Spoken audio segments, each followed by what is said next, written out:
What's up, guys? Welcome back to part two. So part one, I realized that I said I wanted to get the cradle out, but I also said that probably is not realistic. It was not. Not that far out. But one thing I did notice, that knuckle we fixed in a previous video is no longer fixed.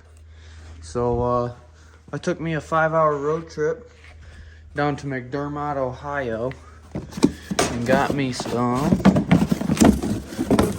good used ones from a guy who also has an HHR SS. And in fact, he has about 5 of them. Thankfully, I was able to find that guy, because if I didn't find him, I would not be able to drive this car again. Unless I, like, redneck fixed it, but that wouldn't be great. So, we've got the fix. More work to do, but we've got the fix. We're gonna get this thing right. Some way or another. I mean, it's gonna be right. So let's get to work. Still, we're gonna start by taking the motor and cradle and all that good stuff out, and then we can attend to the broken stuff, because it would actually probably be easier that way. So let's do this. Under here, there's really not that much left to do. We gotta disconnect the axle from the knuckle here. We should probably support this exhaust up a little bit so it doesn't smack us in the head when we start to lower the cradle. And we also need to get this pipe. We need to get this intake pipe here from intercooler to intake. We need to get that off, because I have a feeling it may interfere. And I would also like to take the AC compressor off, and it would be nice to get it out of my way. Because if I could take the AC compressor off and set it aside and hang it just like the radiator and the exhaust, just like all that stuff, then I wouldn't have to discharge the AC, and I could save a little bit of money, you know, time and money, in fact.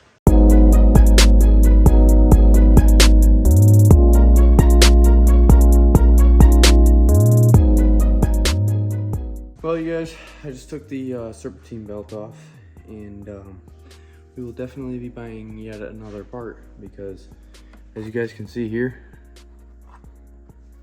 that hole, not supposed to be there. All these cracks, not supposed to be here. And it's also definitely not supposed to be crusty when you take it off of the car.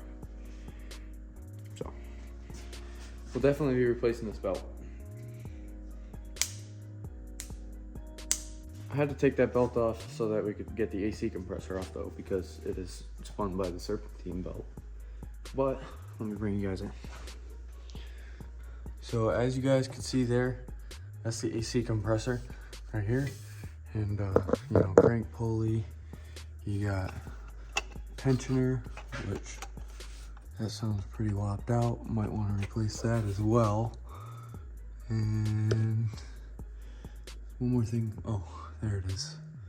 Alternator. Oh, alternator right there above the AC compressor.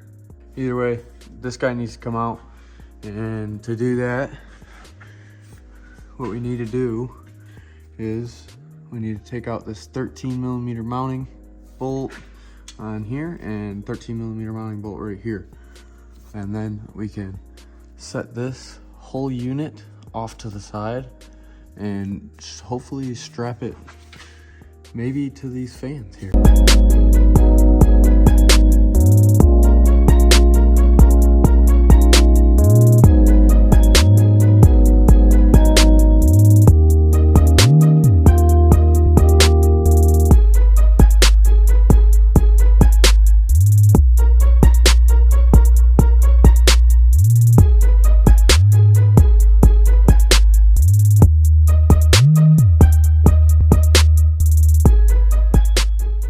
We got a pretty good dent in her.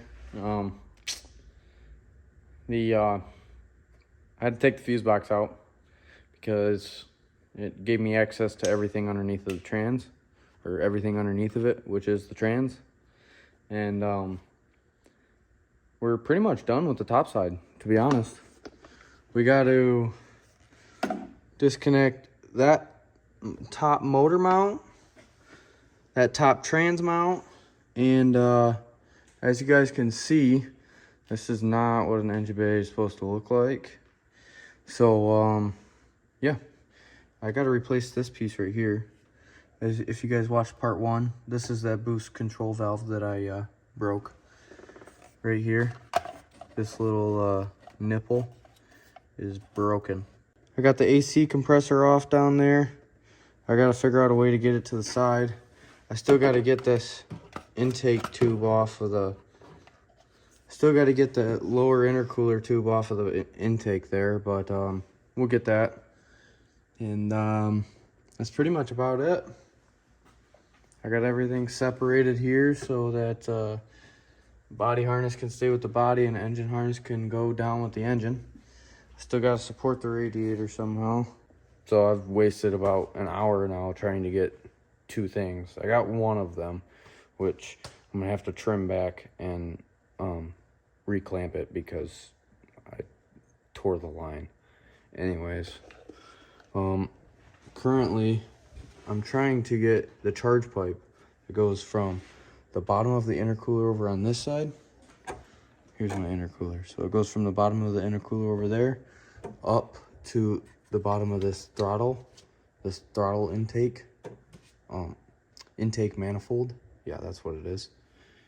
So it goes to the bottom of that, and it goes to directly to the throttle body on the bottom side. And yeah, it's stuck to the throttle body, and I really have no way to get in there, even from the underside. So I mean, it's being a real pain in the butt. Well guys, I had to do it the way I didn't want to do it. I had to take off the AC lines off of the compressor, which means I could have left the compressor in place, but it might be easier to just take that all the way out so I'm not messing with it. Either way though, cradle's ready to come out. So with that being said, let's put it on some jack stands and then we can raise the car up off of it. Heck yeah. Take it nice and slow though so we don't break nothing. So I'm gonna try and set this thing up off the ground as high as I can, just in case I gotta get up underneath of it, as in the cradle motor setup. This is gonna be as high as I possibly can get it in the air so that it's completely out of the way. But this, I'm kind of hoping this sits at about this height or higher so that I can do what I need to do right here in my face. You know what I mean?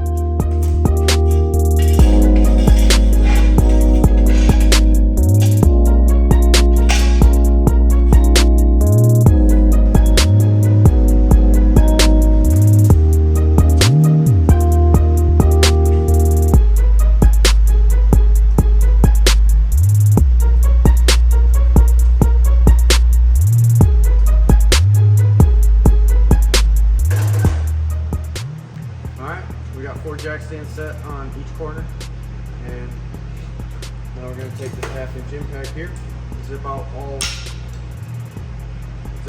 4 21 millimeters, and then we can raise the car up slowly.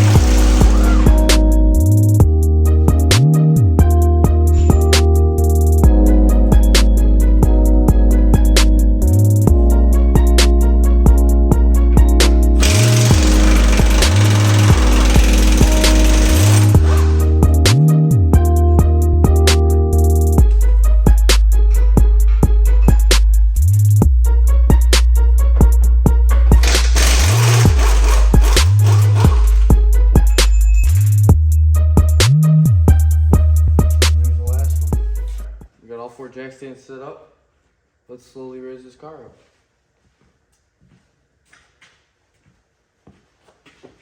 After I get all these tools off. Alright, now I can do it.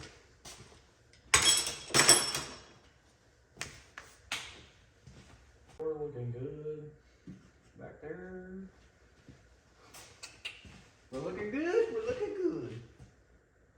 We are looking good.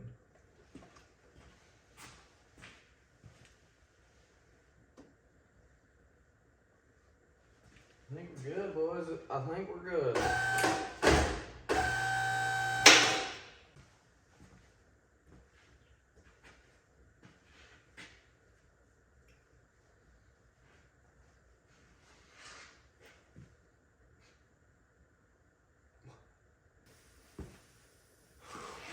All right, so downpipe didn't come out. Nuts were rusted. Tried to slide it over a little bit. Fell because the rope broke. So now we got some pretty big hefty zip ties up in there, holding it off to the side. So let's try this for like the 5th time and get this car up in the air.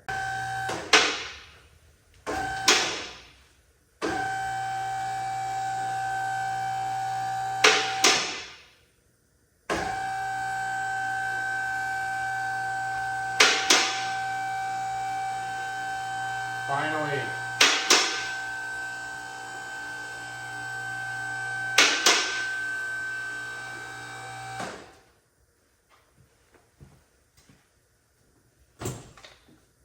Let's take this thing the rest of the way up.